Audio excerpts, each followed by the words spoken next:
our moderator for today's event. It is an exciting time for us to be here. As you may know, January is National Human Trafficking Prevention Month. Human trafficking is described as modern day slavery. It's an intolerable destruction on a community, and it is against freedom, individual rights, and the rule of law. By some estimates, millions of people are trapped in some form of modern slavery around the world, including right here at home in the United States. In recognition of this, the City of Dallas Office of Equity and Inclusion, Human Rights Division, would like to initiate citywide efforts to prevent human trafficking. We are excited to have the honor of inviting our panelists to work with us and to share from their expertise and their knowledge so that we learn more about how to bring perpetrators to justice, how to protect survivors and help them heal, and how to prevent further victimization of innocent lives. I have with me today Ms. Jane Anderson, attorney advisor from Equitas, Ms. Bianca Davis, the CEO of New Friends, New Life, Mr. Chris Graves, Associate Director of Human Trafficking and Domestic Violence from the Office of Mayor Sylvester Turner with the City of Houston, and Matt Wright, Assistant Special Agent in Charge, Homeland Security Investigations here in Dallas. Before I get into the questions, I'd like to take a moment to have each of our guests introduce themselves. I'd like to begin with Jane.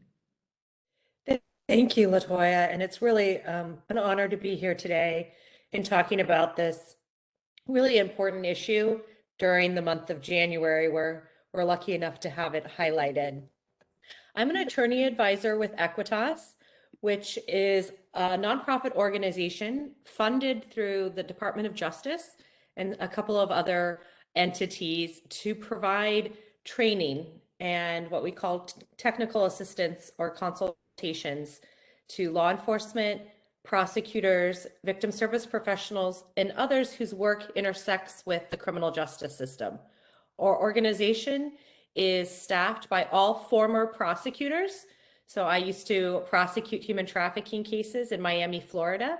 And me, along with my colleagues, all have that specialized knowledge where we came from, places where we prosecuted trafficking and also related crimes such as domestic violence and sexual assault. Well, thank you. As you can tell, we are going to enjoy speaking with Jane and learning from her. Bianca, would you like to introduce yourself?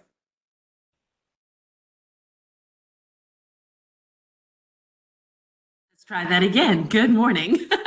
My name is Bianca Davis, and I am the CEO of New Friends, New Life. We are an anti-sex trafficking agency here in Dallas that works to restore and empower women and girls who've been trafficked and exploited. I've been in the nonprofit space for a little over 11 years, working on the development side, raising awareness and funds for issues that affect women and girls specifically, and joined New Friends, New Life a little over 3.5 years ago. So we have been around as an agency for 24 years, doing this work in the Dallas community. Excited to be here and can't wait to share more. Thank you, Bianca. And if you joined us last year, you might recognize Bianca because she was one of our guests last year. And so we truly appreciate her making time to speak with us again this year. Of course, you can't get rid of me. This is going to keep coming back. Chris, would you like to introduce yourself? Excellent. Thank you so much. And I really appreciate the opportunity to participate on this panel. And really, Dallas has been a great partner with our office. So I'm the Associate Director of Human Trafficking and Domestic Violence with the Office of Mayor Turner. The office was started in 2015 with the appointment of a special advisor to the mayor on human trafficking. And really, Houston was the first U.S. city to develop a comprehensive municipal level response to human trafficking, really to address it at scale. The office is designed primarily as a policy level office, and during the course of the panel, I'll talk about a couple different policy solutions that we've advanced, not only to address illicit massage parlors, but also hotels and motels as venues for commercial sex and sex trafficking. We have 3 phases of our strategic plan. For the most part, we've completed 100% of phase one, 84% of phase two. We're currently in phase three with a core focus on addressing violence and accelerating economic empowerment. Our office does also include domestic violence, so we can advance the systems level perspective to DV, but really we address trafficking as one of our core issues. And really, I'm happy to be part of a small but mighty team. We are a team of 5, and I'm happy to be contributing to really cutting edge work that's making a difference. And in my role, I really work on the operations side as well as the data analysis side to communicate impact. All right, thank you. Well, I certainly thank you. And I want you to know I have my pencil and my pad. I will be taking lots of notes today from all of you. And I am just honored that you are here to share with us. So thank you, thank you. And last but absolutely not least, we have Matt. Would you like to introduce yourself? Absolutely. Good morning, everyone. And thanks to the city of Dallas for the invitation to participate in this panel this morning. I appreciate y'all taking the time and effort to put it together, and I'm honored to get to be part of it.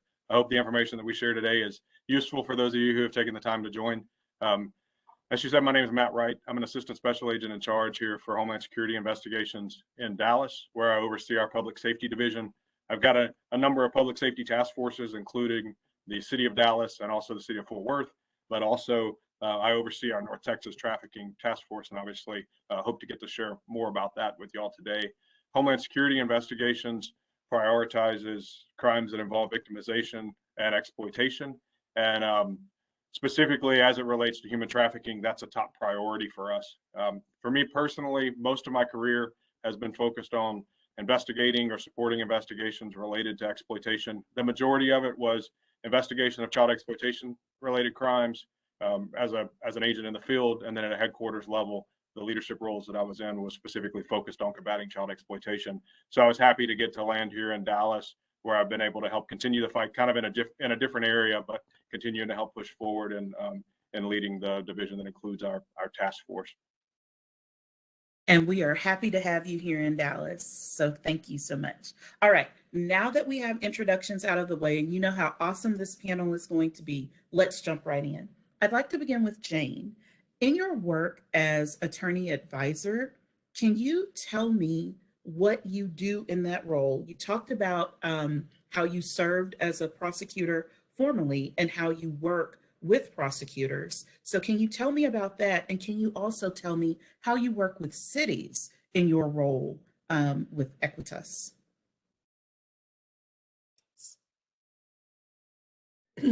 So the great thing about working with Equitas is that we're funded to really provide anyone who reaches out with trainings and technical assistance, meaning that anyone can call us and say, hey, I've got this issue, or I've got this trial coming up, or hey, we're trying to build a task force. Where do we start?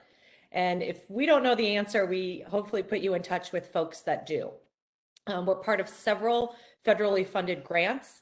Probably the one that's most relevant to all of you is the Enhanced Collaborative Model Human Trafficking Task Force grant. And that is funded through the Department of Justice's Office for Victims of Crime.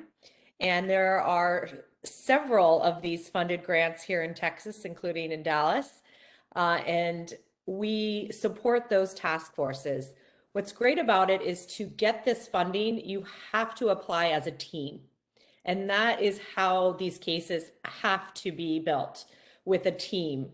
The core pieces, although I would not say this is limited to it, the core pieces are a prosecutorial agency of some sort, a law enforcement or several law enforcement agencies, and victim service providers. Along with those 3 core teams that have to be there to get this funding, most task forces have recognized they need to have community-based leaders, faith-based organizations, city council members, medical personnel, a whole plethora of folks that have to work together to not only identify the victims, provide them with the necessary services, but then hold the offenders accountable. And that's really the piece that we focus on as previous, prosecutors. I tried most of Florida's first state level trafficking cases when I had the privilege of serving as an assistant state attorney in Miami. And what we learned is you've got to be creative. You've got to be flexible. You've got to be thinking about what are all the tools in my toolbox, because we know of the traumatization that these victims endure at the hands of the offenders. Sometimes, given all of the services that we hopefully provide in a meaningful and accessible way, we know that victims will often not be able to participate. And so as prosecutors, we have to be positioning ourselves from the very beginning to work with law enforcement to build cases that we can go forward with, even where victims are unable to participate. So that's looking at the financial crimes, the organized crimes. It's looking at how do we combat witness intimidation and turn it around and use it against the offender and bring the victim's voice into the courtroom, even where the victim may not be able to be there. So all of these strategies, and prosecutors and law enforcement, they're working so hard. And so it's my privilege to be able to say, hey, I've done this before. You don't need to reinvent the wheel. Let us support you. And I'm sure they appreciate that support from someone who has actually fought that great fight. And so I want to thank you for the work that you did, not only in Miami, but how you are supporting and advising attorneys across the country. So thank you very much for that. My absolute Bianca, pleasure. can you provide not only an overview of your organization, which you did a bit, but can you tell us more about the role you all play in the community here in Dallas? And okay, this is me kind of being LaToya, wanting to get the thing in she wants. Can you talk to us about the men's program that you all have as you talk about your organization? Sure. So there's nothing I love more than sharing what it is we do. It's been so impactful to the community. New Friends in Life, as I mentioned, our mission is to restore and empower women and girls who've been trafficked and exploited. And we accomplish this by focusing on 3 key areas. The first is our women's program, where we provide case management, like her immediate needs. Where is she sleeping? What is she eating? We know that we can't provide any further support if her basic needs aren't met. So we provide case management services. We also focus on the counseling needs that she has. How do we help her recover from the emotional trauma that she's endured? And the third part of the program with our women's program is focusing on economic empowerment. How do we now reintroduce her into the working environment so that she can find conventional employment? The average age of a woman that we see is about 32 years old. And when she shows up, she has a history of emotional trauma. She may have a criminal record. Almost 70% of our women have a criminal record because of the crimes that they were while being trafficked. She may have multiple children. She has a limited education. She has no access. And so we really work to provide this new path of recovery and restoration for her. So that's the first part of our program with our women. The second part of our programming is what we do with our teen girls. We know that in the United States, the average age that a girl is trafficked is about 15 years old. And so if we want to prevent further victimization, we want to address it with our young girls. So we have a youth resource center that's funded by the governor's office, where we serve girls between ages 12 and 22. And some of the girls have been trafficked, but many of them have not, but they are displaying those vulnerabilities that we know make them susceptible. So they're coming from the backgrounds of poverty, or they've experienced childhood sexual abuse or domestic violence, or they live in the foster care system. So we know that these things make her susceptible to the person who's going to show up and say, I can make this better for you. So at our YRC, we provide a safe community for our teen girls. We help them enroll in college and make sure they're completing their homework, take them on cultural excursions throughout the community, and really work on the preventative side to change the trajectory of their future. And then the third part of our programming is apparently LaToya's favorite, our men's group. But this is Not so my critical. favorite. This is really important because we know that if men are mainly the ones that are perpetrating the crime as traffickers, or if men are the ones that are the buyers in most cases, then if we're going to change the issue, then we have to address it with men. And so our men's advocacy group is made up of everyday good guys who say, I want to make a difference. I want to connect the dots between everyday behavior that men exhibit and how that contributes to trafficking. And so our men do things like share the Mankind curriculum in high schools. It's a tailor-made curriculum for young boys that talks about healthy relationships and bullying and sexting and all the things that relate to them on their level, the impact of pornography, the impact of locker room talk. Our men's group also helps to conduct mock interviews with our women. So as we're preparing them for the working world, we know that chances are they're going to be interviewed. You know, there's still in many ways a male-dominated working environment.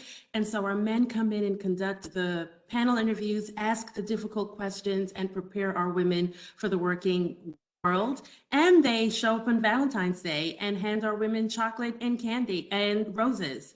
And so many of our women say they've never been in an environment or a situation where it was, I get something for nothing, where a man genuinely compliments me or says something nice and it doesn't cost me something.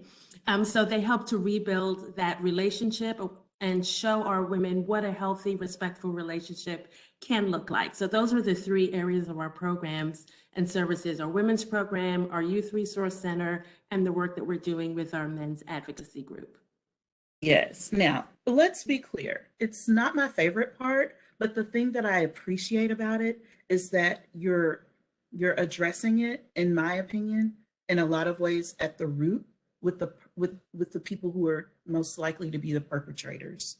And so working there, beginning with high school young men, and then having what you call the average everyday male person there to not only help repair and restore these women, but also to work on the prevention end.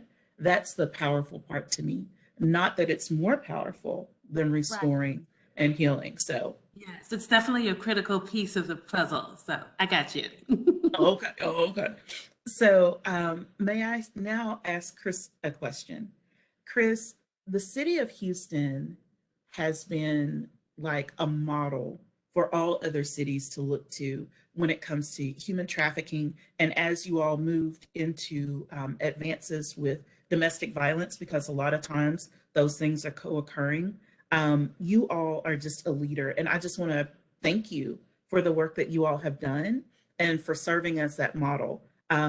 I jokingly said, oh, they did a lot of the hard work to make it easier for the rest of us, right?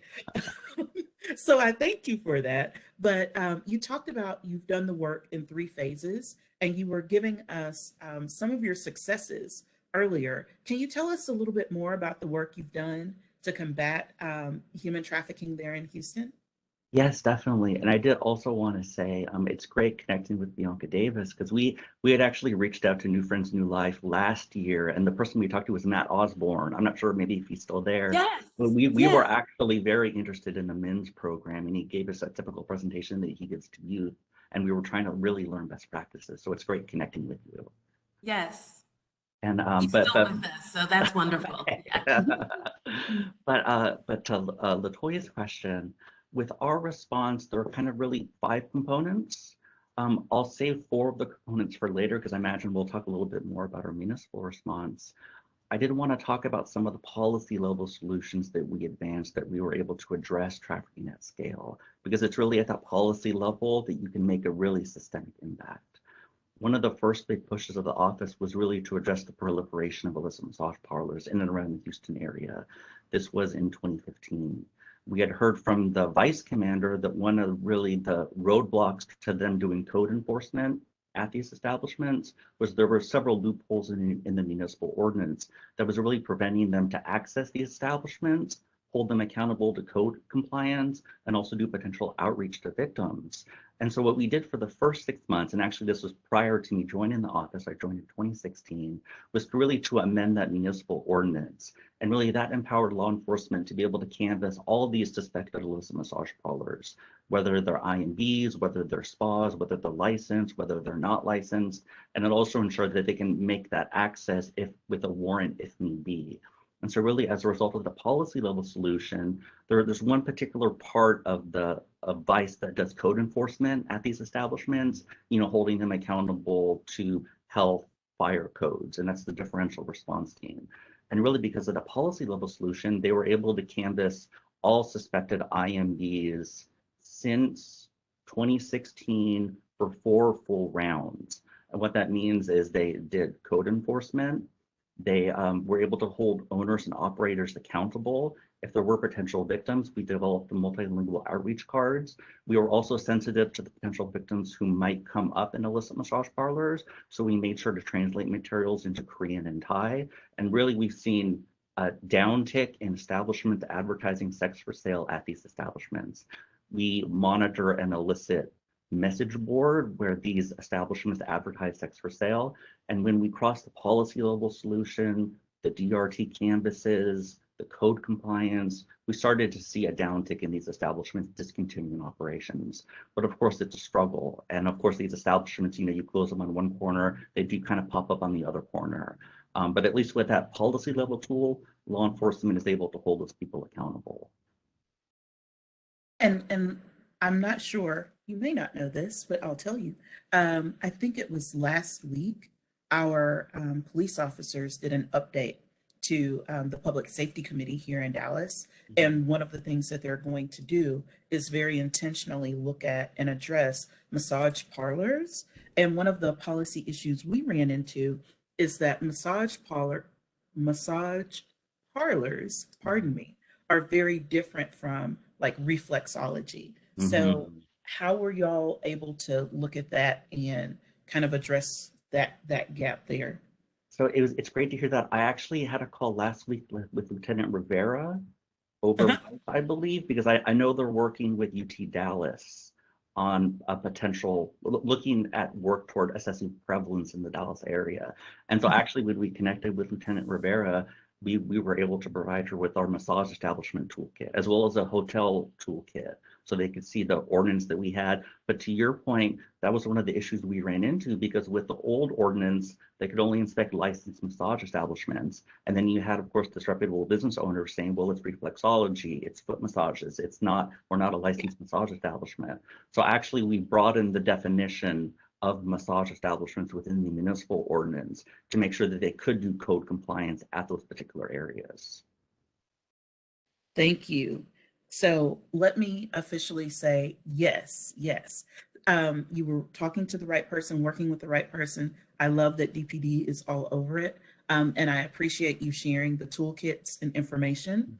I may have some follow-up questions, but so that I don't monopolize the conversation now, I'm going to move ahead to Matt and ask Matt if you can briefly tell us how serious human trafficking is and how your agency is working to combat it.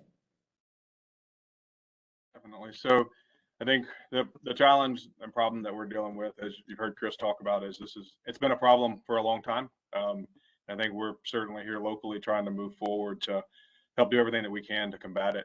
Internationally, it's estimated to be the 3rd largest international crime category, second only to narcotics and IPR violations when we're talking about potential revenue totals. And it's a huge problem right here.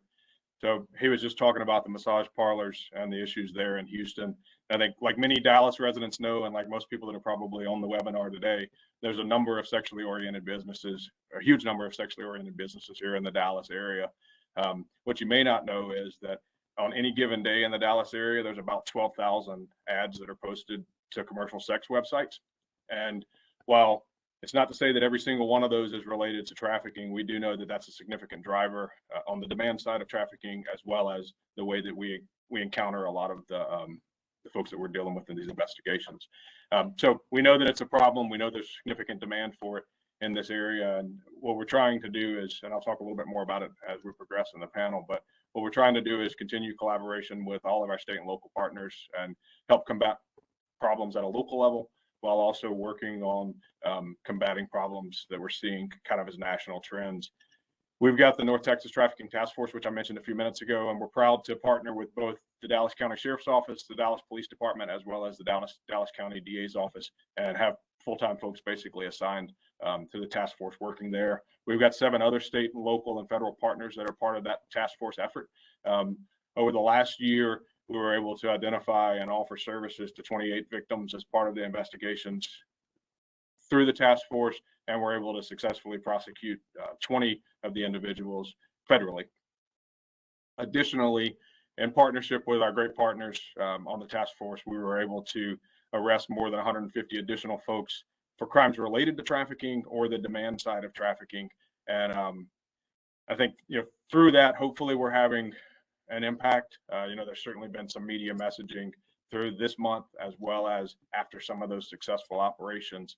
And I think we're making some strides, but I think what we've seen is that by partnering with our law enforcement partners locally, we're seeing increased successes, which is giving us the opportunity to work more closely with other law enforcement agencies.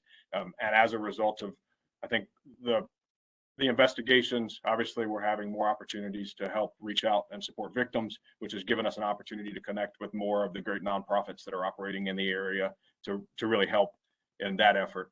And I think that right now we're still continuing probably a significant increase in the problem. We've combated it both locally and nationally, as I said, and one of the things that we did over the last few years. So Backpage was one of the major commercial sex websites previously, and then City X Guide was next. The HSI Dallas North Texas Trafficking Task Force was actually the office that took that site down. And so we're trying, not only combating everything locally that we can, but when we see trends or we see certain sites or certain things that are happening where trafficking is being facilitated, we're also leveraging whatever we can in the way of federal violations to help pursue charges against criminal organizations that are facilitating that piece of it too. So I'll talk more about our multi-pronged approach and another question in just a little while, but that's just a general overview of what we're trying to do. So it really is multidimensional, and we're trying to attack it from like all directions. That's great to know and understand. So I want to go back to Chris for a moment, because you all have a municipal framework that you all set up. And so I want to talk about the framework, the additional phases, and how your response has kind of changed over time to better meet the needs, I'm sure, based on the data that you've been able to review. I'm sure that informed the decisions and the changes. So can you tell us a little about that? Excellent. Yes. And also my audio on my speaker went out. Are y'all able to hear me okay? I had to switch my system. Okay. Yes. Thank you. So with our larger municipal response, it really has 5 components. I've kind of already talked about that first component, which is really that policy level solutions. Now, within that first component, we're also looking to institutionalize the City of Houston's response. There are a lot of different policy level tools available to a municipality. You can talk about ordinances, you have executive orders, administrative procedures, departmental policies and procedures. So these are all opportunities to incorporate a trafficking response, whether it's at ordinance level, whether it's an executive order to combat labor trafficking, or whether it's a health department policy and procedure for trafficking screenings at multi-service centers and then at health centers. With really the second objective, we want to raise awareness at scale. To do that, we had developed a multimodal media campaign called Watch for Traffic. It encompassed TV and radio PSAs, billboards, signage, outreach materials. We had run it over 2 phases from 2016 to 2017, and really it kind of ended just when we were hosting the Super Bowl, although our primary focus wasn't just the Super Bowl. Trafficking is a 365-day-a-year issue. But with Watch for Traffic, we had run it through all those different modalities and generated about 90 million impressions. Now with that, we had also coordinated with the national hotline to get call and case numbers month by month from 2015 until the end of our campaign. And this really allowed us to judge the efficacy of the campaign. And when we looked at a comparison period, we saw increasing calls, increasing cases by the hotline.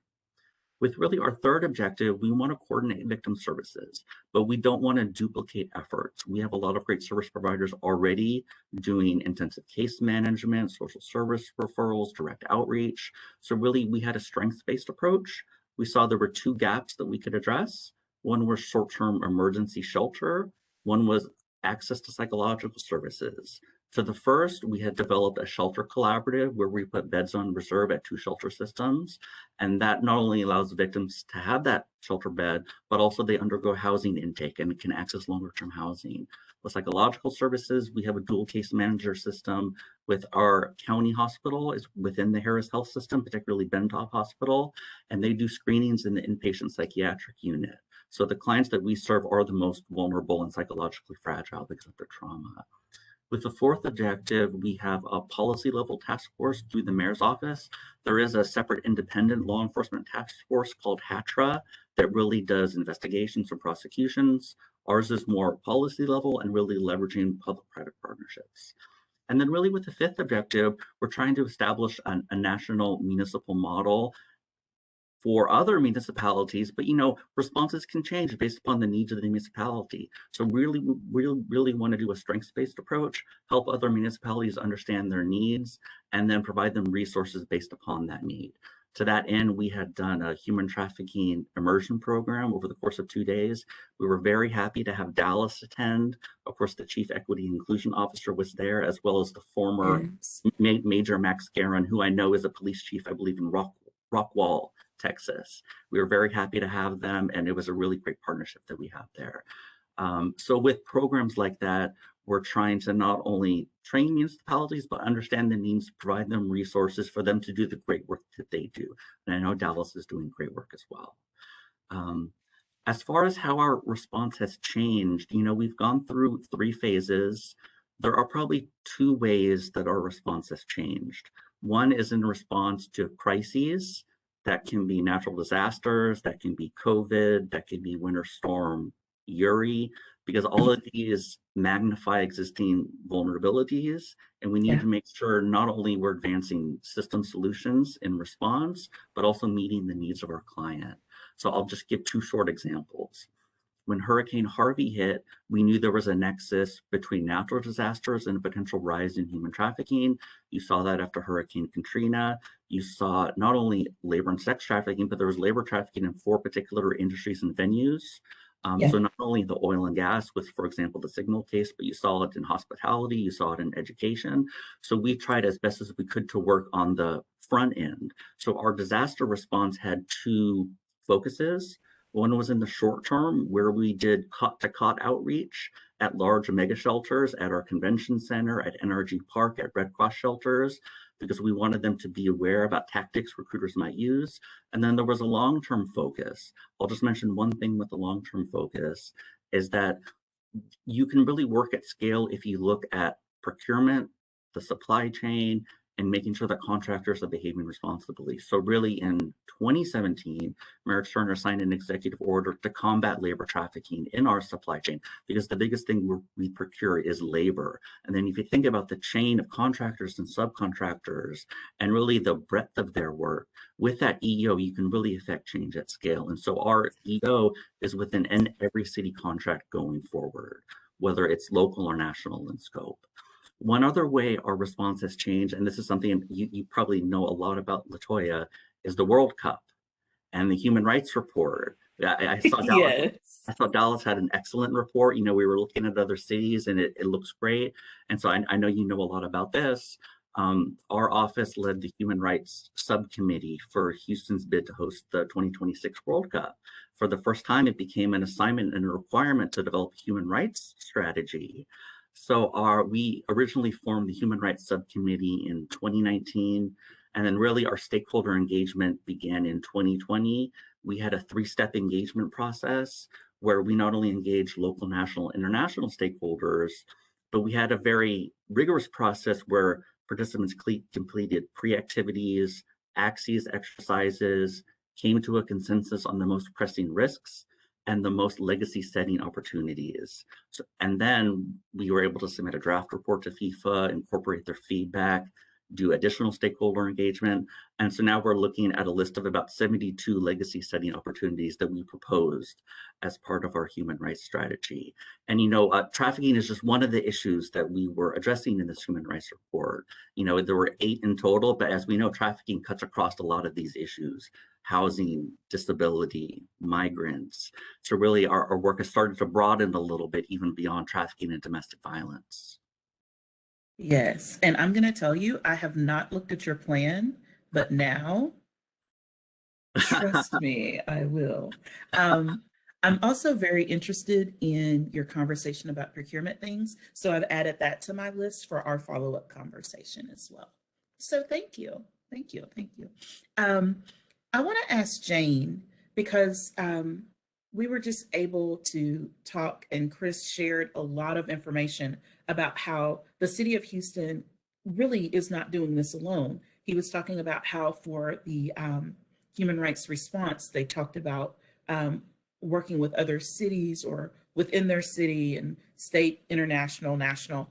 So can you tell me if we actually have a national strategy to fight human trafficking?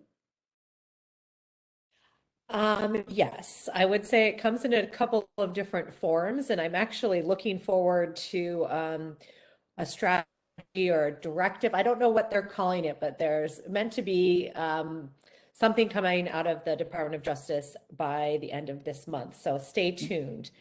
But what we do see is a lot of national level initiatives and funding that comes through primarily the Office for Victim Crime, or OVC.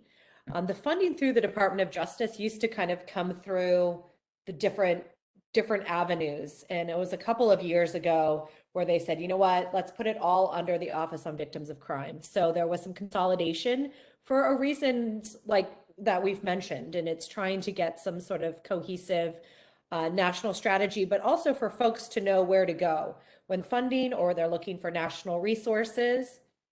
And so it's all under the Office on Victims of Crime. They fund the ECM human trafficking task forces. And I misspoke. Dallas does not have one, but Houston has one. There's also 2 others in the state of Texas. Those ECM tasks. It gives What's us that? a goal to work toward. We're adding it to our list. So those task forces are obviously a major national funding opportunity and project that, of course, comes along with not just funding for the task forces, but then funding entities like Equitas, and we have some subgrants through the International Organization of Chiefs of Police and ICF, and they're funded to provide the technical support and the training to the task forces. So we do that on individual. Every task force has a task force liaison that they check in with. I am the field coach and for all of the prosecutors that are assigned to those task forces. And so every other month, I have calls where all the prosecutors handling human trafficking around the country, and we sort of let anyone get on the call if they want. They don't have to be directly assigned to the task force. We hold calls so the prosecutors can have a discipline specific sort of like, hey, this is what we're seeing.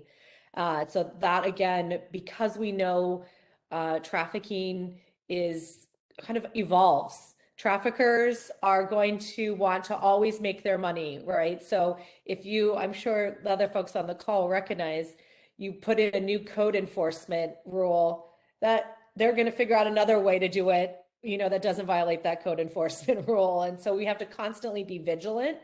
And so it's sort of asking, okay, what are you guys seeing? How did things change in COVID? And so now there's this national level groups that are brought together where we can talk about, we're seeing less happening within residential brothels. We're seeing more happening online, or we're seeing this new defense that came up, right? So I had an interesting trial that was going on in Wisconsin where the defendant said, this isn't human trafficking. This is domestic violence and prostitution, both of which are misdemeanors. So why are you bringing me to federal court on these trafficking charges when this is really just domestic violence and prostitution? And so I thought it was very clever. It didn't work. I served as an expert witness in that trial to talk about it. But I went ahead and, shared that with others. Like, this may be a defense you need to be aware of, that comes up in your jurisdiction. So I think the national, the part that I'm involved in, I know there's so many other national sort of programming. What I'm involved in is trying to make sure the folks that are doing the work on the ground have communication with one another, share promising practices, common challenges, because we're all still learning, and we have to make sure we're doing this work with humility. Nobody has the silver bullet that's going to fix this. And so it needs to come from the prevention side of it, come from the municipal side of it, come from the law enforcement, from those victim services that can address the underlying traumas, the underlying vulnerabilities that make someone, somebody that somebody's going to look at and say, hey, I'm going to exploit this person because, they don't, they haven't had a stable home their whole lives. They haven't had access to, education. And so those are the underlying push factors. We need to address it from all sides. And so I think that's what we're trying to be at least a part of. Well, thank you. And I'm going to ask Agent Wright, what's Homeland Security's involvement in prosecution of the traffickers? And then how do you couple that with support services for survivors? So obviously we're on the investigative side of things, but we work hand in hand with the prosecutors in these investigations. So we take a multi-pronged, so as it relates to coupling that with supporting the survivors, and then I'll kind of circle back to the prosecution piece. We take a multi-pronged approach to our investigative strategy, which means we place equal emphasis on both the proactive and reactive investigative side of things, as well as our victim recovery operations. So we have a victim-centric approach to our investigations, where really priority is placed on making sure that that we're able to provide services to the victims that they need. And I mentioned the part of working with NGOs and nonprofits on that side of things. But what it allows us to do by using that approach is we're able to conduct successful investigations that maybe start as a tip from the public or start as a referral from other law enforcement agency, and then follow through on them to see if there's federal violations that we can investigate. And then on the proactive side of things, we're, as I mentioned earlier, if we see trends, if we see certain sites being used, if we help a victim that was exploited using some specific site, then the next thing we're going to do is take a step where we're operating on that site in an effort to stop further victimization, to try to identify the targets of the investigations. And ideally, we get to the targets before they actually ever exploit a real victim. But most of the time, they're already ongoing in their operations, and we're just hopefully heading that off a little bit faster than if we waited for somebody from the public to call. So part of that, and then part of what Jane said earlier, is that we've got to be creative. We've got to think outside the box. We've got to come up with unique strategies to combat these crimes. The targets are going to do everything that they can do to continue to make money. The criminal organizations are going to continue to do all that they can do to profit from it. And it's critical that we have great relationships with the prosecutors, both in the northern and eastern districts of Texas, as well as the state and local agencies having the great relationships with prosecutors in their area. So we can think outside the box. If something happens tomorrow that we've never heard of before, we can pick up the phone and call the assistant U.S. attorney that's assigned to work trafficking and say, here's what we're dealing with. Here's the type of problem we have. Here's the organization we think we're looking at. What paths do we have from a criminal violation perspective to get there? What are we going to need to do to be able to prove these crimes, and what violations can we look at? And so really from the earliest stages in the investigations, we're having those conversations with the prosecutors. If it's reactive, we're calling and saying, hey, here's what we got. We hit a hotel room where we got a tip about a missing child being there that was exploited, and they're going to help pick up the pieces, and we're going to arrest the subject, and we're going to indict them. On the other side of things, it's literally planning with them from the front end. Okay, here's the criminal acts.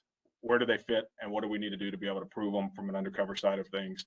And then we're working hand in hand with them all the way through the process, from those beginning conversations to, once we get probable cause for an email account or a social media account or a residence or a business or whatever, we're working with them to make the application for the search warrant on to the day that we get to arrest the subject when the subject's indicted.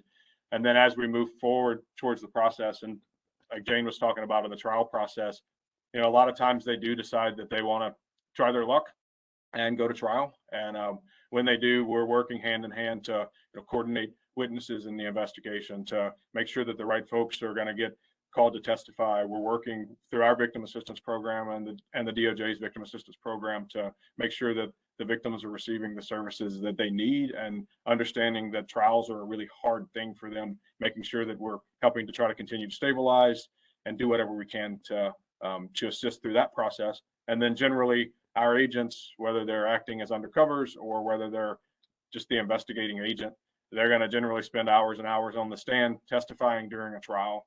And then ideally, once there is a conviction, then the next phase of that is typically sentencing, and we're involved in that process too, for providing additional testimony or helping coordinate testimony. So really from the day that we know we have an investigation till the day of sentencing, and sometimes even beyond for seizures and forfeitures and things like that, we're working hand in hand with them. And without the prosecutors, frankly, there's no way we achieve justice in these investigations. And so their part is huge, and we just get to work alongside them with it.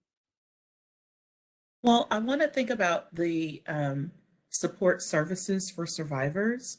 And I know that that's really important, Bianca, and that's like at the heart of what you all do.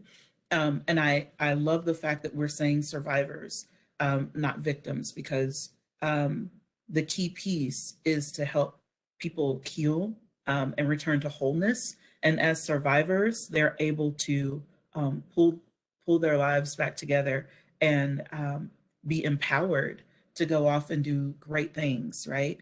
And I want to thank you for being a great partner to the city of Dallas. And so I want to ask, how do you get the information out to different communities and to the victims? And what can we do to get the information out more quickly, especially now, because as others have alluded to, it's a time of crisis. And so people are even more vulnerable. So how do we let them know about New Friends, New Life, the services you provide, and what can we do to help you with that? Yeah, sure. Great question. So the biggest way or the most important way, or the best way to share the information, it all boils down to collaboration and communication. And so we partner with so many different agencies, other social service agencies, for example, shelters, transitional housing facilities. As a matter of fact, 30% of the women who come through our doors are either living at a shelter or in a transitional housing facility. So the communication between other support services and other social services is an important way for us to get our message out to potential victims. We also partner with law enforcement. And so we have this amazing partnership with the district attorney's office, where if a woman is picked up on a misdemeanor prostitution charge, she can be enrolled into the first phase of the New Friends, New Life program. And once she completes that, her record is up for expunction. So that understanding of how to really give her a second chance is another way that we get the information to potential survivors, and also through word of mouth. When we started 24 years ago, a woman walked into Preston Road Church of Christ. She was a dancer at the time, and she just said, "I can't do this anymore. Can someone help me?" And the women's group just wrapped their arms around her and started providing the services and support that she needed. And this was at a time when we hadn't really coined the term, sex trafficking, or it wasn't really a focus for the nation. It was before the Trafficking Victims Protection Act. It was before all of that. They just knew that a woman needed help. And she kept bringing her friends out of the life. And so that word of mouth piece is always going to be an impactful and important way that we're sharing the information. As long as women are coming to our program and getting the services that they need, they're going to tell their friends, they're going to tell other women. So those are the ways that we get our message out to the survivors. But as far as what the public can do, one of the best ways to help is to stay connected to local nonprofits like New Friends, New Life. Connect with nonprofits that have the infrastructure, the history, the partnerships to really move the needle on the issue. We need your support, whether it's resources of time or resources of funds in order to serve our members. We are expecting to serve 350 women and girls this year.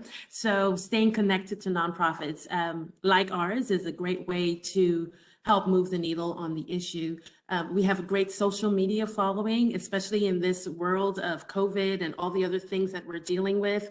Anything that you can do virtually, connecting to panels like this, I applaud everyone who is tuning in, taking time out of your day to learn about the issue and how you can be a part of it. So those are some of the ways that our community can make a difference.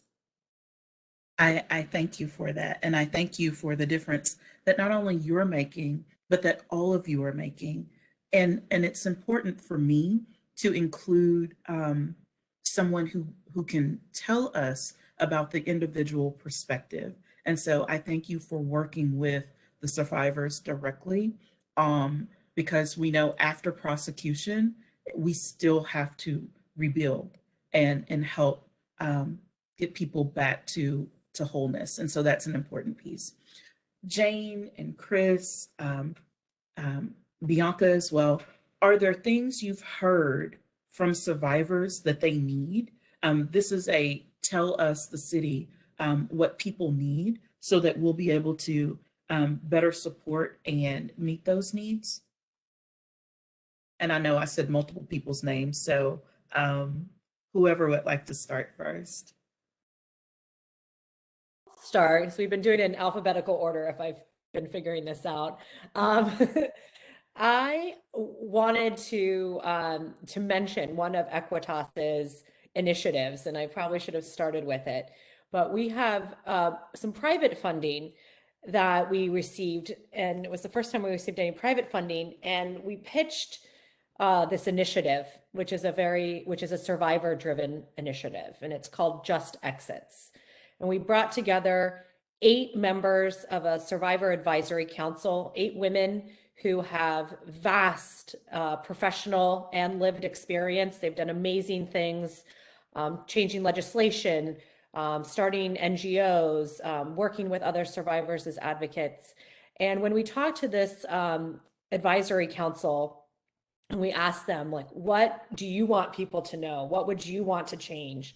I would say that there are 3 things that came up. Number one is the criminalization that they experienced. Bianca, you say 70% of the women came in with criminal records. I think that's probably on the low end. I think it's even higher. And it's like we're getting to a point where we can see maybe a prostitution arrest is like, okay, that was coerced. But these women are telling us that's not the only thing they were forced to do within their trafficking. We need to be looking at other crimes and still seeing that there was a survivor behind those crimes, whether it be theft. The women will tell us, I had to give all of my money to the trafficker. So if I wanted to eat, if I wanted to have safe sex and use condoms, I had to steal.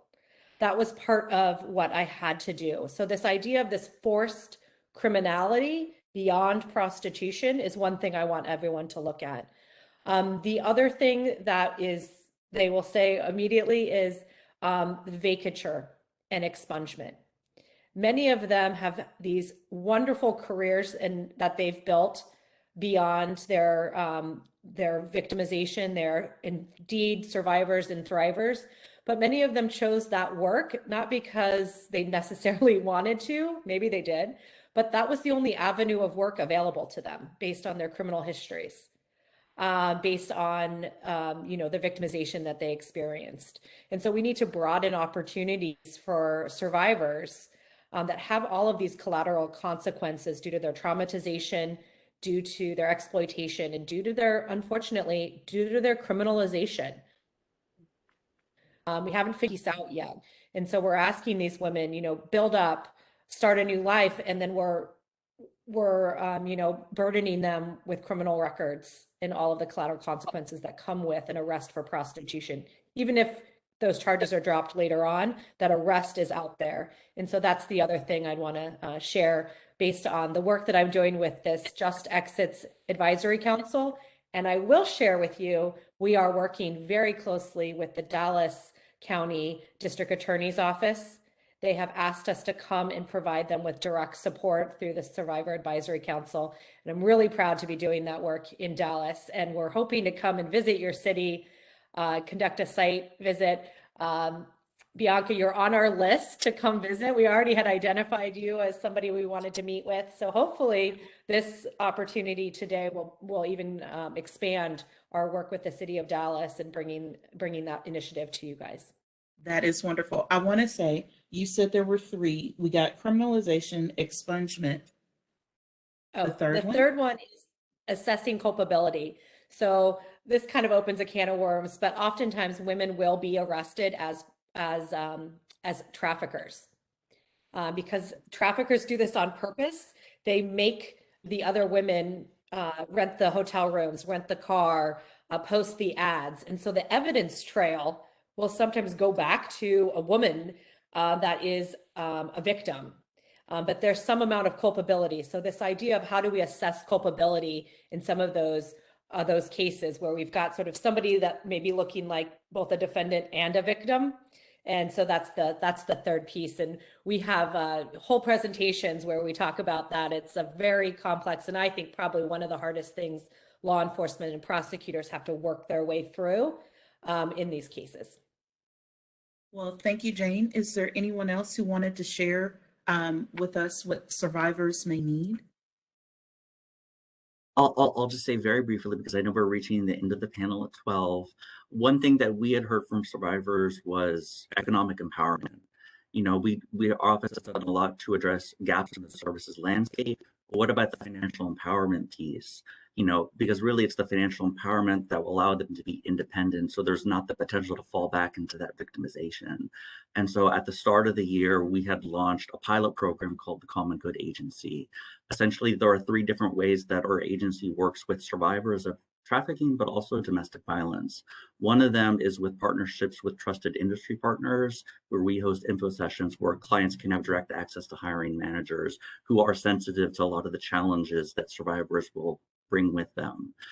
Over the course of the year, we've been able to secure 14 paid jobs for survivors. And of course, we're still identifying best practices and really addressing gaps we can improve client outcomes. One thing that we're doing recently is a workforce readiness class before we provide job matching opportunities. So that's something we'd like to continue going forward so we can really scale our efforts. I so appreciate the economic empowerment component. And Bianca, I know that you all work in that realm as well. So would you like to have parting words about the work you do there? I was just nodding. I agree 1,000% with what both Jane and Chris shared. The economic empowerment, the employment partnerships, the legal advocacy, and the support with expungements are the same things that we are seeing and are all focus areas of ours through our barrier removal initiative, where we're helping people in those areas, because we can provide the counseling, you can provide for the immediate needs, but if she can then no longer provide for herself and her family because she can't get a job, then she's going to go back to that traumatizing, dangerous environment because it's the only outlet for her. So being able to surround her with these supportive services, as we talked about, is really key. So 1,000% on board with that. You know, I don't know how the time flew so quickly. Like literally, I'm like, yeah. But I want to truly, truly thank you all for making time to share with us today. I so look forward to continuing not only the conversation, but the work that is ahead. Matt, I appreciate the work that Homeland Security is doing here in Dallas to prosecute those who are offenders. And I want to thank Jane for working not just with our local prosecutors, but with people across the country to bring perpetrators to justice. And that is a direct benefit to the individuals that you serve, Bianca. New Friends, New Life. And I thank you for how you are not only serving as a friend, but helping them to restore and rebuild their lives, giving them brighter futures and new possibilities. And Chris, I sincerely thank you for leading the charge and serving as a trailblazer for cities in addressing human trafficking, and for approaching it not just externally, but also internally, looking at policies, looking at the practices within the city. I love that you said you're trying to normalize policy review and operationalize how we talk about human trafficking, and how cities either are creating ways for perpetrators to find that gap, and then working to close that so that we are able to not only bring them to justice, but to allow the individuals who've been trafficked, both sex trafficking and labor trafficking, to find new ways to repair. I thank you all for being with me. Thank you, our guests. Thank you, attendees, for joining. And we so look forward to continuing the work. And I want one of those enhanced collaboration model task force in our area. I believe we can do it. So thank you all for your time. And I want y'all to have a wonderful day. Please continue to learn about human trafficking, not just in January, but throughout the year. And please feel free to look at New Friends, New Life and other agencies here in Dallas who are working in the realm of human trafficking. I want y'all to have a wonderful day. Thank you again. Thank you, everyone. Have a great day. Bye-bye. Thanks for having us. Take care, everyone. Thank you. Thank you. Bye, y'all. Thank you.